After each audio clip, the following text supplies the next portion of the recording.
অভিযোগের জবাব দিতেই হয় অভিযুক্তকে, এটাই রীতি।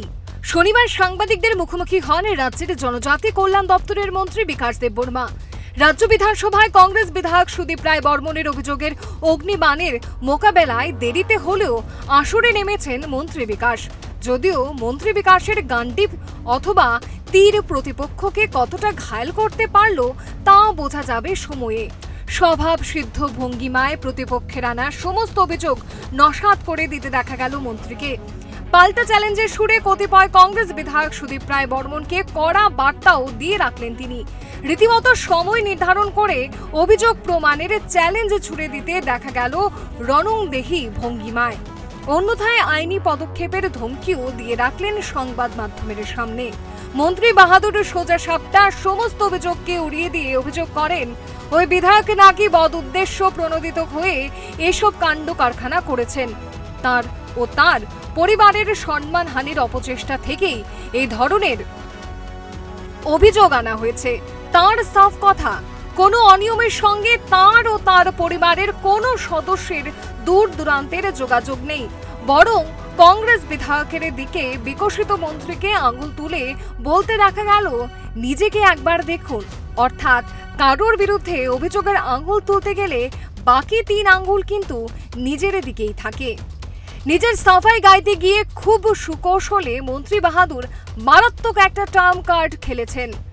জনজাতির কথা বলে একটা সহানুভূতি নিজের কোলে টেনে আনার মরিয়া চেষ্টাও করতে দেখা গেছে মন্ত্রীকে।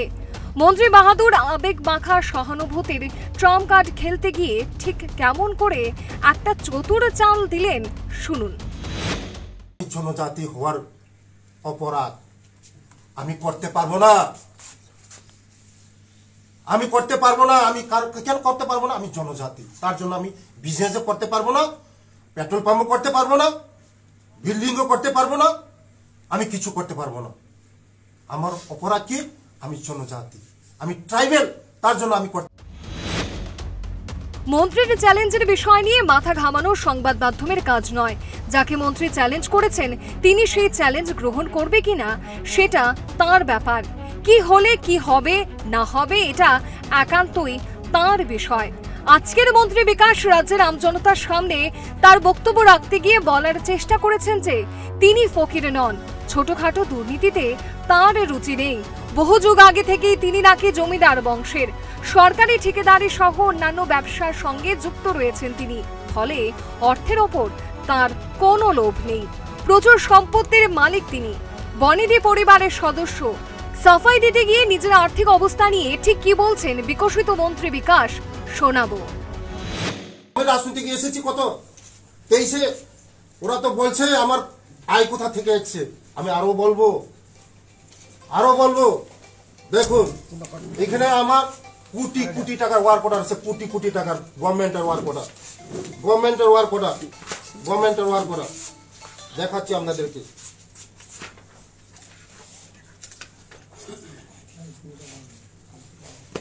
এই ওয়ার্ক অর্ডার গুলো দেখুন, কোটি টাকা। মাত্র এখানে ওয়ার্ক অর্ডার 30% এখানে এসেছে।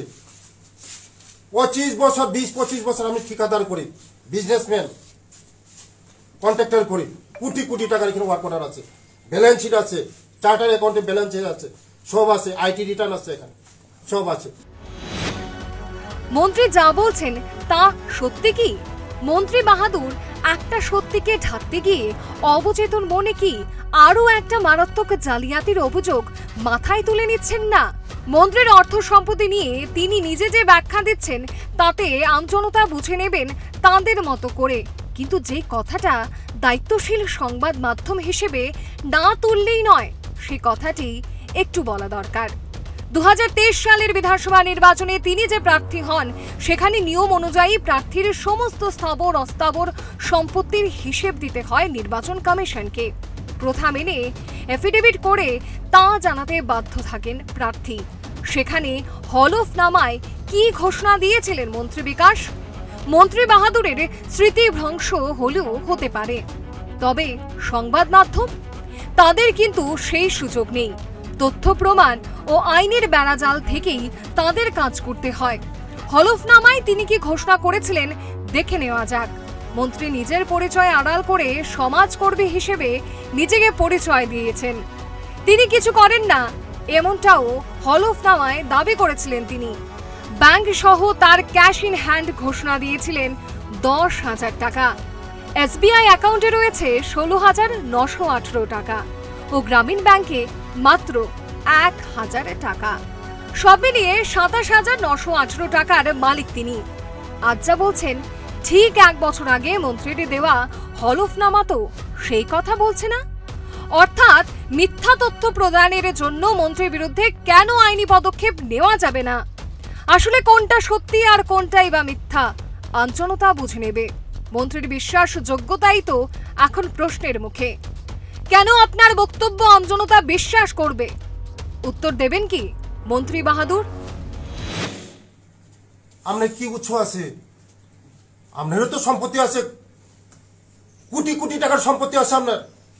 আমি তো বিজনেস করছি, সব দেখাচ্ছি আপনাদেরকে। বিজনেস করছি, বিজনেস কন্ট্রাক্টর করছি, কোটি কোটি টাকার ওয়ার্ক অর্ডার আছে, সব আছে, ওয়ার্ক অর্ডার আছে। আমার মা বাবা সেন্ট্রাল গভর্নমেন্টের চাকরি করে, বাবা চাকরি করে, মা চাকরি করে, ভাই চাকরি করে, বোন চাকরি করে, আমার ফ্যামিলির সব চাকরি করে, সব চাকরি করে। তারপরেও আমি বলছি আমার অনেক বিজনেস। মিথ্যাচারের অভিযোগ এনে কংগ্রেস বিধায়ক সুদীপ রায় বর্মনের বিরুদ্ধে মামলা করার হুমকি বর্ষণ করতে দেখা গেল মন্ত্রী বাহাদুরকে। স্বাভাবিকভাবেই প্রশ্ন উঠছে মন্ত্রীর পরিষদীয় জ্ঞান নিয়ে। মন্ত্রী হয়েছেন অথচ পরিষদীয় আইন না জেনে সংবাদ সম্মেলনে বসে বিধায়কের বিরুদ্ধে মামলা করার হুমকি দিয়ে নিজের অজ্ঞতাকেই প্রমাণ করে দিলেন অবিকশিত মন্ত্রী। বিধি অনুযায়ী বিধানসভায় আলোচ্য কোনো বিষয় যদি মন্ত্রী থেকে শুরু করে বিধায়কের সম্মানহানি করে, তাহলে সভার অধ্যক্ষের মারফত অভিযুক্তের বিরুদ্ধে স্বাধিকার ভঙ্গের অভিযোগ নিয়ে আবেদন করতে পারেন। অধ্যক্ষ সব দিক বিবেচনা করে ওই আবেদনের নিষ্পত্তি করবেন, কিন্তু মন্ত্রী সেই পথে হাঁটলেন না। ধারণা সুচতুরভাবেই সেই পথ বাড়াননি মন্ত্রী। সংবাদ মাধ্যমের সামনে বিধায়কের বিরুদ্ধে মামলা করার হুঙ্কার দিয়ে মন্ত্রী আসলে কাদের বোকা বানাতে চাইছেন বলবেন কি মন্ত্রী বাহাদুর? চম্পকনগরের হাতাই কতরের 25 কানি জমি নাকি মন্ত্রী বাহাদুর মন্ত্রী হওয়ার 10 বছর আগেই কিনে নিয়েছেন। জমি কেনার আইনি নথিও তুলে ধরে এই দাবি করলেন মন্ত্রী বিকাশ। হওয়ার আগেই এটা কিনেছি, কিন্তু রেজিস্টার হয়েছে মন্ত্রী হওয়ার 8-10 বছর আগে কিনেছি।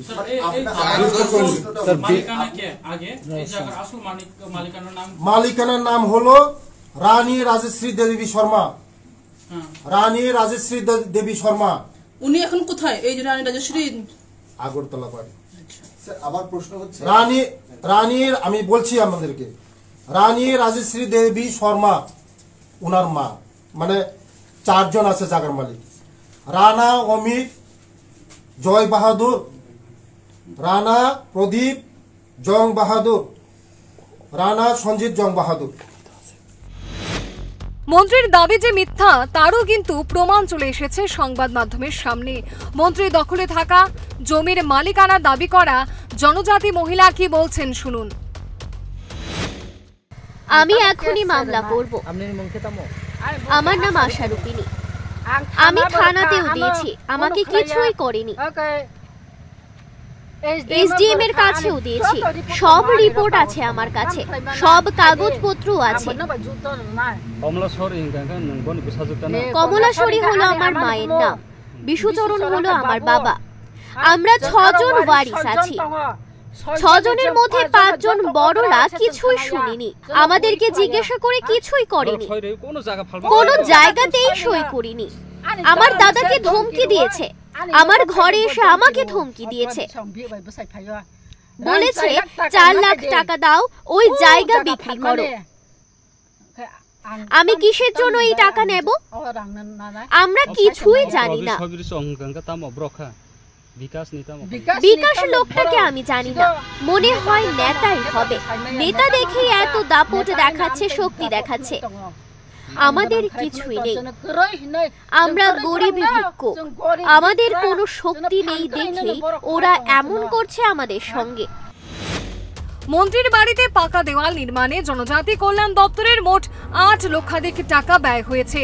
সরকারি কোষাগারের অর্থে মন্ত্রীর ব্যক্তিগত বাড়িতে কেন পাকা দেওয়াল নির্মাণ করা হলো? চোখা প্রশ্নের জবাবে ঘাম ছুটে যাওয়ার অবস্থা দেখা গেল মন্ত্রীর দাবি, মন্ত্রীর নিরাপত্তা ব্যবস্থায় নাকি ওই সরকারি অর্থ খরচ করা হয়েছে, দপ্তর থেকে এই অর্থ খরচ করা হয়েছে। এটা নাকি মন্ত্রিসভার সিদ্ধান্ত মোতাবেকই হয়েছে। শুনুন মন্ত্রী কি বলছেন।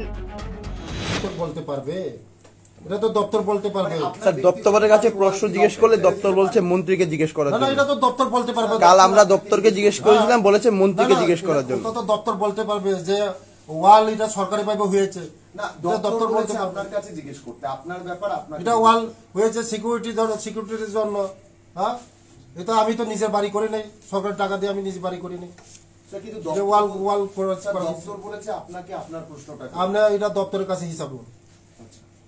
দপ্তরের সঙ্গে কি আপনার যোগাযোগ ভালো নেই? তাহলে যোগাযোগ ভালো থাকবে না কেন? ওয়াল ব্যাংক ব্যাপারটা এটা আলাদা সেপারেট। না না, আপনার বাড়ির বিষয়, বাউন্ডারি ওয়াল, বাউন্ডারি ওয়াল এটা তো দপ্তর জানবে, খরচ কত হয়েছে, কি হয়েছে, এটা দপ্তর করাচ্ছে।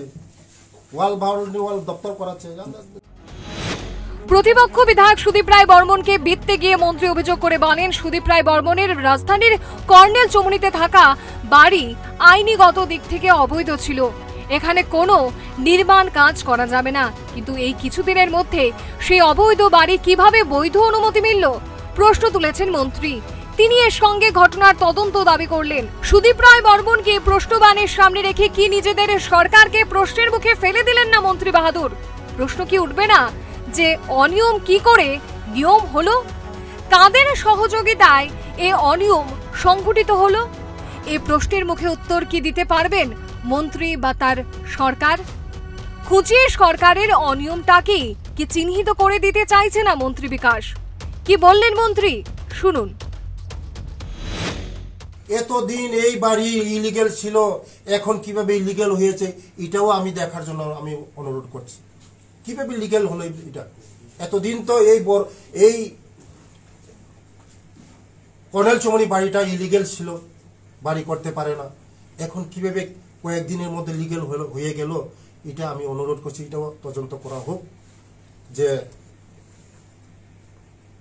আমার মিডিয়া বন্ধুদেরকে। সুদীপ রায় বর্মনের বিষয় সম্পত্তি নিয়ে প্রশ্ন তুলে মন্ত্রী বিকাশ অনেক কিছু বললেন।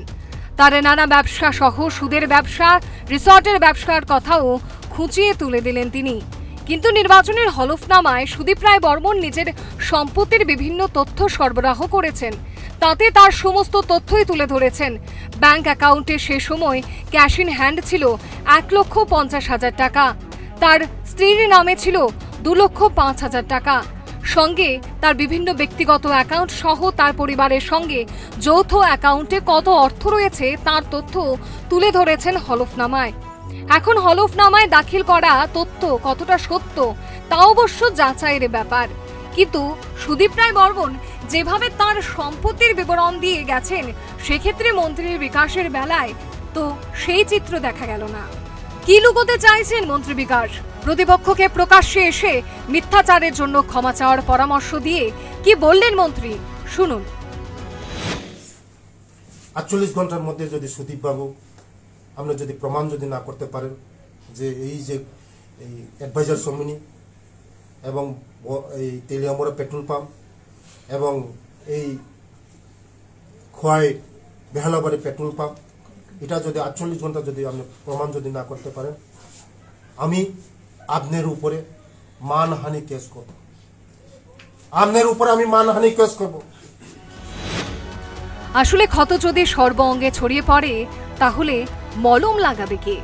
মন্ত্রীর বিরুদ্ধে উত্থাপিত সমস্ত অভিযোগ কতটা প্রমাণযোগ্য আর কতটাই বা অপ্রমাণযোগ্য তা নির্ভর করবে আইনি কচকাচানিতে। রাজ্যের জনজাতি কল্যাণ দপ্তরের বিরুদ্ধে ওঠা বিরাট আর্থিক অনিয়মের অভিযোগকে খণ্ডন করতে দেখা গেল না মন্ত্রীকে। অত্যন্ত সুকৌশলে দায় চাপিয়ে দিয়েছেন দপ্তরের ঘাড়ে। অন্যদিকে দপ্তর কর্তাদের বক্তব্য, মন্ত্রী যা বলার বলবেন। মন্ত্রী সংবাদ মাধ্যমকে জানিয়েছেন, ব্যক্তিগত পরিসরে থাকা যাবতীয় অভিযোগ খণ্ডন করতেই তিনি প্রকাশ্যে এসেছেন। তিনি তার মতো করে নিজের সাফাই গিয়েছেন। কিন্তু এই মুহূর্তে সবচেয়ে বড় যে প্রশ্ন সামনে চলে এসেছে তা হলো, যে দপ্তরের বিরুদ্ধে এই অভিযোগ, সেই দপ্তরের মন্ত্রী হয়ে তিনি নিজেকে দূরে সরিয়ে রাখতে পারেন কি? অভিযোগের দায়বদ্ধতা দপ্তরের মন্ত্রী হিসাবে কেন মন্ত্রীর ঘাড়ে চাপবে না? সমদূরত্ব বজায় রাখার মাধ্যমে মন্ত্রী বিকাশ নিজেকে আড়াল করার চেষ্টা করলেও কি তিনি পার পাবেন? দপ্তরের বিরুদ্ধে অভিযোগ আর দপ্তরের মন্ত্রী হয়ে তিনি জগন্নাথ ঠাকুর সেজে থাকবেন, তা কি কখনো হয়েছে এই ভূভারতে? মনে রাখতে হবে, সত্যকে আড়াল করার চেষ্টা করলেই সত্য আড়ালে চলে যায় না। মেঘের কোলে সূর্য হাসে, অন্ধকারের গ্লানি মুছে দিয়ে আলোয় প্রকট হয় সে, এটাই ব্রহ্ম সত্য। Bureau report, Times 24।